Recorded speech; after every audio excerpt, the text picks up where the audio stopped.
Good morning बच्चों। आज मैं आपको हिंदी गुलमोहर पाठ्य पुस्तक से पाठ 12 गुलदस्ता पढ़ाने जा रही हूँ। इस पाठ में एकता के महत्व को बताया गया है कि हम किस तरह से मिलजुल कर एक साथ किसी कार्य को आसानी से कर सकते हैं। उसके मुकाबले जब हम अकेले होते हैं तो उस कार्य को आसानी से नहीं कर सकते। तो आइए अब हम इस पाठ को पढ़ते हैं। आज नानी जी का जन्मदिन मनाया जा रहा है। इस पाठ में नानी जी का जन्मदिन मनाया जा रहा है। सब लोग उन्हें कुछ न कुछ उपहार दे रहे हैं, कुछ न कुछ उन्हें दे रहे हैं गिफ्ट में। किंतु ईशान जब उपहार स्वरूप गुलदस्ता लेकर आता है, गुलदस्ता मीन्स फूलों का गुच्छा, गुलदस्ता लेकर आता है तो पूरा घर खुशबू से भर जाता है। पूरे घर में फूलों की खुशबू हो जाती है। ईशान, तुम्हारा गुलदस्ता तो बहुत प्यारा है। कौन कहता है? नानी जी कह रही हैं कि तुम्हारा जो गुलदस्ता है वो बहुत ही अच्छा है, बहुत ही प्यारा है। इसके फूल तो अभी ताजे हैं। ताजे मीन्स होते हैं जो अभी अभी तोड़े गए हैं, तो वो फूल क्या हैं? ताजे हैं। नानी जी, मुझे फूल बहुत प्यारे लगते हैं। अब ईशान ने क्या कहा कि मुझे फूल बहुत ही अच्छे लगते हैं। किससे कहा? नानी जी से। और जब इनका गुलदस्ता बन जाता है तब तो इनकी शोभा में चार चांद लग जाते हैं। क्या कह रहा है ईशान? कि जब इनका गुलदस्ता बन जाता है तो ये तो और भी अच्छे लगते हैं। ईशान, क्या तुम्हें पता है कि बहुत समय पहले गुलदस्ता नहीं बन पाता था? अब नानी कह रही है ईशान से कि क्या तुम्हें मालूम है कि बहुत समय पहले गुलदस्ता फूलों का गुच्छा नहीं बन पाता था, क्योंकि ये फूल आपस में लड़ते झगड़ते रहते थे। क्या बता रही है नानी? क्योंकि फूल आपस में लड़ते थे इसलिए इनका गुलदस्ता नहीं बन पाता था। जब तक फूल एक जगह इकट्ठे नहीं होंगे तो उनका गुलदस्ता कैसे बनेगा? बताती हूँ। ये फूल एक ही राजा की संतान है। संतान मीन्स औलाद। एक ही राजा की औलाद हैं। शुरू में एक बार ये सभी आपस में झगड़ने लगे और अपना अपना बड़प्पन जताने लगे, अपनी अपनी महानता बताने लगे कि मैं कितना महान हूँ, मैं कितना महान हूँ। एक दूसरे को एक से बढ़कर बताने लगे। सबसे अच्छा मैं हूं, मेरे कई रंग हैं। किसने कहा? कमल के फूल ने कहा। कमल के फूल ने सबसे पहले कहा, कमल के फूल ने, कि सबसे अच्छा मैं हूं, मेरे कई रंग हैं और मैं संसार के सभी भागों में पाया जाता हूं। सबसे पहले कहा कमल के फूल ने कि सबसे अच्छा मैं हूं और मेरे बहुत सारे रंग होते हैं और मैं संसार के कई भागों मीन्स कई जगहों में पाया जाता हूँ। यहाँ तक कि धन की देवी लक्ष्मी जी, धन की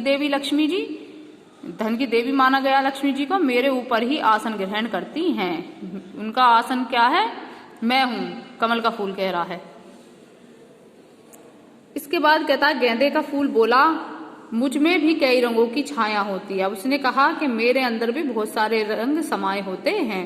मेरी सुंदरता की वजह से ही लोग मुझे अपने लॉन और बालकोनी में सजाते हैं। अब क्या कह रहा है गेंदे का फूल? कि मैं सुंदर हूँ इसीलिए तो सब मुझे अपने लॉन मीन्स होता है बाहर आंगन में खाली जगह जो होती है उसको बोलते हैं लॉन, उसमें मुझे सजाते हैं। अब सूरजमुखी का फूल कहता है मैं तो बड़ा भी हूँ और सबसे अच्छा भी हूँ। क्या कहता है? कि मैं बड़ा भी हूँ। सूरजमुखी का फूल देखने में बहुत बड़ा होता है और आसमान के सूरज की तरह मैं धरती का सूरज हूँ, और जैसे आसमान में सूरज होता है ऐसे ही मैं धरती का सूरज हूँ। बहुत सारे लोग मुझ में सूरज की छाया देखते हैं। क्या देखते हैं? सूरज की छाया। कैसे देखते हैं? सूरजमुखी जिस तरफ सूरज होता है उसका जो मुंह होता है सूरजमुखी के फूल का उसी तरफ हो जाता है, तो इसलिए लोग उसमें सूरज की छाया को देखते हैं। अब बोलता है गुड़हल का फूल। गुड़हल का फूल क्या कहता है? सूर्य की कृपा प्राप्त करनी हो या माँ काली की, किसकी? या तो सूर्य की कृपा प्राप्त करनी हो या माँ काली की, लोग मेरे द्वारा ही इसकी पूजा करते हैं। लोग धार्मिक महत्व के साथ साथ औषधीय महत्व भी है। क्या है? मेरा धार्मिक महत्व, धर्म के महत्व के साथ साथ क्या है? औषधीय मीन्स औषधि के रूप में भी मैं पाया जाता हूँ। औषधि भी है मेरे अंदर। इसके बाद कहता है चमेली का फूल। चमेली का फूल क्या कहता है? मुझे तो पारसी भाषा में यास्मीन कहते हैं। क्या कहते हैं? यास्मीन। कौन सी भाषा में? पारसी भाषा में यास्मीन कहते हैं, जिसका अर्थ होता है प्रभु की देन, भगवान की देन। यानी कि ईश्वर ने मुझे उपहार स्वरूप धरतीवासियों को दिया है। क्या कह रहा है वो कि भगवान ने मुझे धरतीवासियों को उपहार स्वरूप दिया है।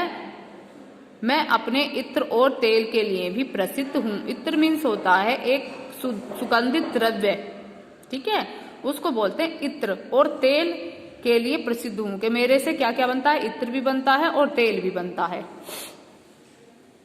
अब गुलाब का फूल अपना महत्व बता रहा है कि तुम सब पता करके देखो, मैं दुनिया का सबसे खूबसूरत और अच्छा फूल हूँ। अब गुलाब का फूल कह रहा है कि सभी पता करके देखो कि मैं सबसे अच्छा फूल हूँ दुनिया का।